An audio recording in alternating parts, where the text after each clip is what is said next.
श्रोते हो नमस्कार. आजच्या वृत्तविशेष कार्यक्रमात आपलं स्वागत. भारतीय न्याय संहिता 2023, भारतीय नागरिक सुरक्षा संहिता 2023 आणि भारतीय साक्ष अधिनियम 2023 हे 3 सुधारित कायदे 1 जुलै 2024 पासून देशभरात लागू झाले आहेत. या तिन्ही कायद्यातील सर्वसामान्य जनतेसोबत महिला आणि लहान मुलांच्या दृष्टीनं करण्यात आलेल्या तरतुदींबद्दलची माहिती आपण या अगोदरच्या वृत्तविशेषच्या विशेष भागांमध्ये जाणून घेतली. आजच्या वृत्तविशेषमध्ये या तिन्ही फौजदारी कायद्यांमध्ये ज्येष्ठ नागरिकांसाठी करण्यात आलेल्या तरतुदी तसंच ज्येष्ठ नागरिकांना त्यामुळे होणारे लाभ याविषयी तज्ज्ञ व्यक्तींनी केलेलं विवेचन जाणून घेणार आहोत. श्रोते हो, 1 जुलैपासून नव्याने लागू झालेल्या कायद्यांमुळे नागरिकांच्या हक्कांचं रक्षण होऊन त्यांना जलद गतीनं न्याय मिळण्यास मदत मिळणार आहे. पूर्वीच्या IPC अर्थात इंडियन पिनल कोडऐवजी भारतीय न्याय संहिता 2023, क्रिमिनल प्रोसिजर कोडऐवजी भारतीय नागरिक सुरक्षा संहिता 2023 आणि जुन्या एव्हिडन्स ॲक्टऐवजी भारतीय साक्ष अधिनियम 2023 हे 3 नवीन कायदे जुलै महिन्याच्या 1 तारखेपासून देशभरात लागू झाले आहेत. ब्रिटिश काळापासूनच्या या कायद्यांमध्ये झालेले बदल हे नव्या जगाशी सुसंगत असून त्यात समाजातल्या प्रत्येक घटकाला न्याय मिळवून देण्यासाठी विविध तरतुदी करण्यात आलेल्या आहेत. ज्येष्ठ नागरिकांच्या दृष्टीनं देखील अनेक समाधानकारक बदल या कायद्यांमध्ये करण्यात आले आहेत.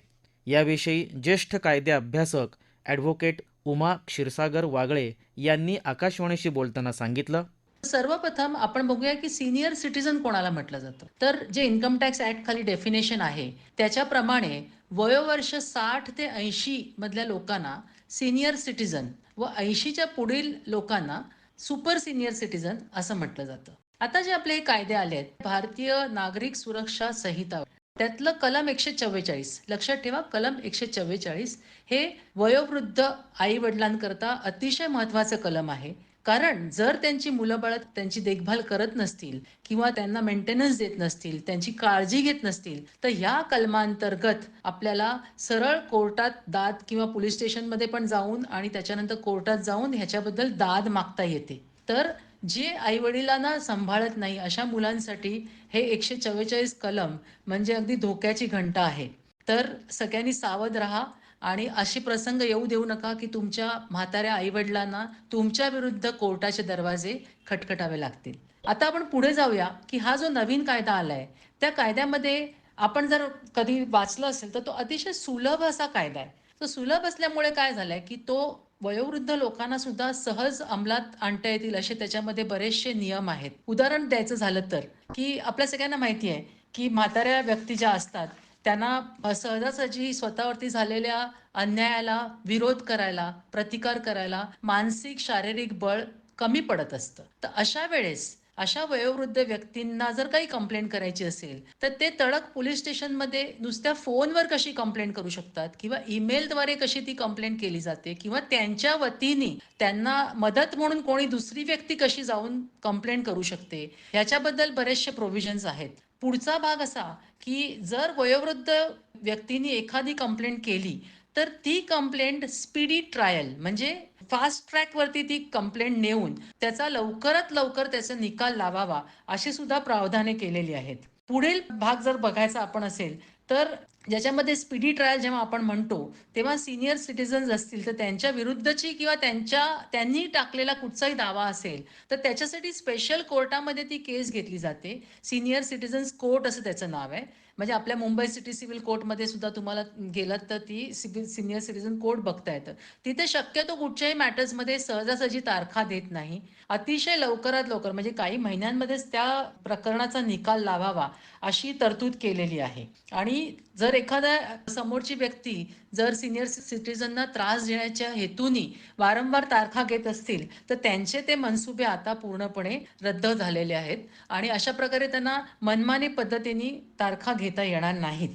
श्रोते हो, देशात नव्यानं लागू झालेल्या फौजदारी कायद्यांमध्ये ज्येष्ठ नागरिकांसाठी करण्यात आलेल्या तरतुदी आणि या कायद्यांमुळे न्यायप्रणालीत झालेले सकारात्मक बदल, ज्येष्ठांना न्याय मिळवून देण्यात येणारी सहजता याविषयीची माहिती आपण नुकतीच ऐकली. नव्यानं लागू झालेल्या कायद्यांव्यतिरिक्त असे अनेक कायदे आहेत ज्याद्वारे ज्येष्ठांच्या हक्कांचं संरक्षण होतं. याविषयी बोलताना ज्येष्ठ कायदे अभ्यासक ॲडव्होकेट उमा क्षीरसागर वागळे यांनी अधिक माहिती दिली. तुम्हाला माहितीच असेल की ह्यापूर्वी सुद्धा maintenance and welfare of parent and senior citizens act असं 2007 मध्ये कायदा आला होता. तर ह्या कायद्यामध्ये सुद्धा खूप सारे चांगले प्रोव्हिजन्स होते, ज्याच्यामध्ये वयोवृद्ध लोकांना जर काळजी घेतली नाही, त्यांना हेल्थ केअर किंवा मेडिकल फॅसिलिटी दिली नाहीत तर काय करावं, मेंटेनन्स दिला नाही तर काय करावं, अशा प्रकारचे बरेच त्याच्यामध्ये प्रावधानं केलेली होती. परंतु तो ऍक्टचा म्हणावं त्या प्रमाणात वापर केला गेला नाही. पण आता हे जे 3 नवीन ऍक्ट आले आहेत त्यांच्या जोडीने मिळून जर आपण तो जुना ऍक्ट वापरात आणला तर त्याचे खूप सारे फायदे सिनियर सिटीजन्सना होणार आहेत. आता अजून एक मला इथे विशेष सांगावं असं वाटतं, कारण सिनियर सिटीजन्सचा मुख्य विषय म्हणजे बऱ्याच सिनियर सिटीजनच्या नावावर स्वतःचं घर असतं आणि ते स्वतःचं घर असल्यानंतर बऱ्याच ठिकाणी असं बघण्यात येतं की मुलगा किंवा मुलगी त्यांना बळजबरीने ते किंवा प्रेमाने म्हणा कशाही प्रकारे म्हणा ते घर आमच्या नावावर गिफ्ट डीड करून द्या असं सांगतात. बरं, आता कायद्याने अशी सोय केलेली आहे की त्या गिफ्ट डीडवर तुम्हाला स्टॅम्प ड्युटी लागत नाही विशेष, तर त्याच्यामुळे अगदी थोडक्या पैशामध्ये ट्रान्सफर होत असते. म्हातारे आई वडील सुद्धा कधी प्रेमापोटी, कधी धाकधपशापोटी म्हणा किंवा कधी काही इतर कारणास्तव म्हणा आपलं नाव मुलाच्या किंवा मुलीच्या किंवा इतर फॅमिली मेंबर्सच्या नावाने करून मोकळे होतात. तर अशा वेळेस जर त्याच्यानंतर त्यांचा काही सांभाळ केला गेला नाही तर त्यांच्याकडे काहीच मार्ग उरत नाही, कारण हातातलं त्यांनी प्रॉपर्टी देऊन टाकलेली असते. तेव्हा लक्षात ठेवा, असं तुमच्या बाजूनी ह्याच्यामध्ये प्रोव्हिजन असं आहे की तुम्ही गिफ्ट डीड करताना त्याच्यामध्ये एक तुम्हाला स्टेटमेंट टाकायला लागते की ही गिफ्ट मी केलेली आहे, परंतु जर ह्या व्यक्तीने ज्याला मी गिफ्ट दिली आहे त्यांनी माझा सांभाळ केला नाही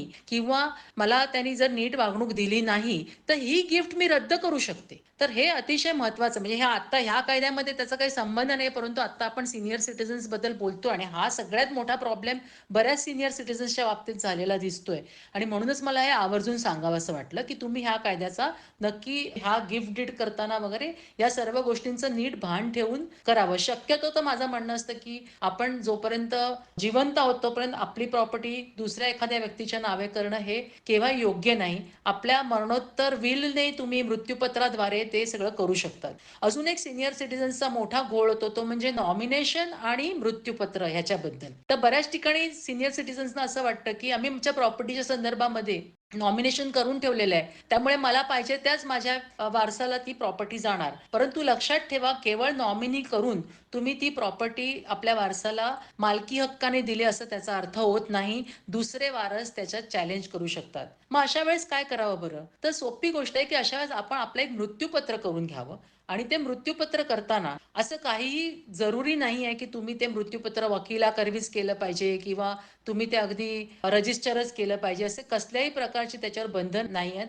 अगदी साध्या सोप्या भाषेत तुम्ही स्वतःच्या हाताने जरी मृत्यूपत्र लिहिलं तरी ते मान्य केलं जातं, परंतु फक्त त्याच्यामध्ये एकच अशी अट आहे की त्याला 2 साक्षीदार असणं आवश्यक आहे. श्रोते हो, आपल्याला ठाऊकच आहे की सध्याच्या डिजिटल माध्यमांच्या युगात आपण सर्वच जण टेक्नोसॅव्ही झालो आहोत. म्हणजे अगोदर जे व्यवहार रोखीनं व्हायचे ते आता डिजिटल पद्धतीनं केले जातात. त्यात ज्येष्ठ नागरिक देखील मागे नाही आहेत. मात्र हे व्यवहार करताना सायबर क्राईमसारख्या फसवणुकीचा सर्वाधिक फटका हा ज्येष्ठांनाच बसतो. म्हणजे सायबर क्राईममध्ये ज्येष्ठ नागरिकांनाच सर्वाधिक लक्ष केलं जातं असं म्हटलं तर ते चुकीचं ठरणार नाही. त्याची असंख्य उदाहरणं आपल्या आजूबाजूला रोज घडताना आपण पाहतो. यात आर्थिक फसवणूक असेल, हनी ट्रॅप असेल किंवा मोबाईल फोन हॅक करून होणारी फसवणूक यांचा समावेश आहे.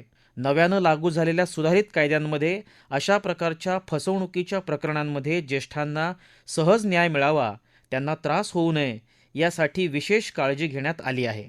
याविषयी ज्येष्ठ कायदे अभ्यासक ॲडव्होकेट उमा क्षीरसागर वागळे यांनी अधिक माहिती दिली. आत्ताच्या काळामध्ये सायबर क्राईमचा खूप मोठा फटका सिनियर सिटीजन्सना बसतो, कारण की खूप सारे सिनियर सिटीजन जेव्हा जन्माला आले तेव्हा फोन सुद्धा नव्हते आणि अशा ह्याच्यामध्ये आता हे इंटरनेटचं जे मायाजाळ आहे, त्या मायाजाळामध्ये फसवणुकीचे जे प्रकार घडतात, तर त्या फसवणुकीचे विविध प्रकार म्हणजे तुम्ही फायनान्शियल फ्रॉड घ्या, त्याच्यामध्ये हनी ट्रॅप घ्या, तुमचा फोन हॅक करून त्याच्यामधनं तुमचे संबंध पैसे ट्रान्सफर करून घेणे म्हणा. तर असे विविध प्रकारचे फ्रॉड आलेले आहेत. तर हे जे नवीन 3 कायदे आले आहेत, त्याच्यामध्ये सायबर क्राईम्सबद्दल विशेष त्यांनी एम्फसिस केलेलं आहे आणि सायबर क्राईम प्रूव्ह करण्याची जी प्रोसिजर आहे ती अतिशय सोपी केली आहे. त्यामुळे त्याच्यात ते पूर्वीसारखं सगळं किचकट आणि क्लिष्ट त्याची टर्मिनॉलॉजी, त्याची डेफिनेशन्स वगैरे नसल्यामुळे इव्हन साक्ष देताना सीनियर सिटिझनच्या विरुद्ध जर काही असं घडलं असेल, तर ते सुद्धा अगदी सहजगत्या त्याच्यामध्ये साक्ष देऊ शकतात. दुसरा म्हणजे साक्षी पुराव्याकरता आता व्हिडिओ कन्सल्टेशन कॉन्फरन्सिंगनी सुद्धा साक्ष नोंदवता येऊ शकते. त्यामुळे सीनियर सिटिझनना बऱ्याचदा असं वाटायचं, की मला आता बाहेर जाता येणार नाही, कोर्टात जाता येणार नाही. तर अशा वेळेस मी काय करू? मला कोणी मदतीला व्यक्ती नाहीये. तर तुम्ही अगदी कुठच्यातरी जवळपासच्या व्यक्तीची मदत घेऊन जर तुम्ही इंटरनेटवरनं कनेक्ट केला, तर तुम्ही घर बसल्या सुद्धा तुमच्या केसमध्ये साक्ष देऊ शकतात आणि हे करण्याकरता पोलीस देखील तुमची मदत करू शकतात. तर अशा प्रकारे साक्षीची जी प्रोसिजर आहे ती अगदी सोपी झालेली आहे. प्रायोरिटीवरती पोलीस खात्याला सुद्धा अशा गृह मंत्रालयाच्या आणि सगळ्यांच्या सूचना आहेत, की तुम्ही सीनियर सिटिझनला काही त्रास होत असेल, तर तुम्ही ताबडतोब तिकडे हजर व्हायला पाहिजे. अगदी एका फोन कॉलवरती सुद्धा सीनियर सिटिझनच्या दारामध्ये पोलीस हजर होऊन अगदी त्यांना नुसता साधा चहा जरी हवा असेल, तरी आणून देतात. म्हणजे आपले मुंबई पोलीस म्हणा किंवा इतर कुठचेही पोलीस म्हणा, हे अत्यंत प्रशंसनीय कामगिरी करतच असतात आणि त्याच्याबद्दल त्यांचं खूप अभिनंदन. परंतु विशेष त्या सीनियर सिटिझन्सना सुद्धा ते चांगल्या पद्धतीने मार्गदर्शन करतात. तर या सुविधेचा सुद्धा तुम्ही सर्वांनी उपयोग करून घ्या. अजून एक सीनियर सिटिझनना मला सांगावसं वाटतं, की जर ते कधी एकटे राहत असतील किंवा काही कारणास्तव त्यांना एकटा राहण्याचा प्रसंग आला, तर त्यांनी जवळच्या पोलीस स्टेशनला सुद्धा त्याची खबरबात द्यावी आणि की आम्ही एकटे आहोत. मग ते पोलीस तुमच्या संरक्षणासाठी तिथे वेळोवेळी माणूस पाठवून तुमची खालीकुशालीची चौकशी करतात आणि त्यांनी तुमच्या सुरक्षतेत सुद्धा खूप वाढ झालेली आहे. तर अशा प्रकारे आपण बघितलं, की नवीन जे 3 कायदे आले आहेत, या तिघांच्या जोडीने जे आधीचे जे कायदे होते, ज्याच्यामध्ये जो सीनियर सिटिझन्स ॲक्ट मी तुम्हाला सांगितला आणि जे तुम्हाला मी बाकीच्या गोष्टी सांगितल्या, की एखादं गिफ्ट डीड करताना काय सावधानी घ्यायला पाहिजे, काय नाही घ्यायला पाहिजे. ह्या सगळ्यांची जर सांगड घालून सीनियर सिटिझन्सनी आपलं एक व्यवस्थित लाईफ जगायचं ठरवलं, तर त्यांना कायद्याचं खूप बळ मिळालेलं आहे. जसं मी म्हटलं तसं 144 खाली तुम्हाला मेंटेनन्सची प्रोव्हिजन आहे. अगदी तुम्ही लग्न झालेल्या मुलीकडनं किंवा लग्न झालेल्या मुलाकडनं दोघांकडनंही तुम्ही मेंटेनन्स मिळवू शकतात किंवा तुमची फसवणूक करून तुमच्या प्रॉपर्ट्या नावावर करून घेतल्या असतील तर घाबरायची गरज नाही. तुम्हाला भारतीय साक्ष संहितेमध्ये अगदी सोप्या पद्धतीने साक्ष घरबसल्या देण्याची सोय असल्यामुळे तुम्ही खुशाल कंप्लेंट करा आणि स्वतःच्या अगदी घरच्या कम्फर्टमध्ये राहून तुम्ही तिथे ती केस लढवू शकतात आणि तुमची प्रॉपर्टी तुम्ही परत मिळवू शकतात. तर असे सुटसुटीत आणि सोपे कायदे जे आता पारित केले गेले आहेत, त्याच्यामुळे त्याचा फायदा सर्वांनाच होतोय आणि आपल्या सीनियर सिटिझन्सना देखील त्याचा खूप फायदा होतोय. श्रोतेहो, आपल्या संपूर्ण जीवनात संघर्ष करून आयुष्याच्या उत्तरार्धात देखील ज्येष्ठ नागरिकांना अनेक समस्यांना सामोरं जावं लागतं. त्यातून त्यांना होणारा त्रास कमी व्हावा, त्यांना आपलं जीवन सुसह्य पद्धतीनं जगता यावं, यासाठी नव्या सुधारित कायद्यांमध्ये सकारात्मक बदल करण्यात आले आहेत. कोणत्याही प्रकरणात यापूर्वी न्याय मिळवण्यासाठी ज्येष्ठ नागरिकांना अनेक वर्ष वाट पाहावी लागायची. मात्र आता त्यांची न्यायालयातील विविध प्रकरणं शीघ्रगतीनं चालवली जाणार आहेत. तसंच उतारवयात साक्ष नोंदवण्यासाठी न्यायालयात न जाता ज्येष्ठांना घरातूनच ऑनलाईन पद्धतीनं साक्ष नोंदवण्याची सुविधा उपलब्ध करून देण्यात आली आहे. एकूणच काय तर देशात लागू झालेले हे सुधारित कायदे ज्येष्ठांसाठी लाभदायक ठरणार हे नक्की.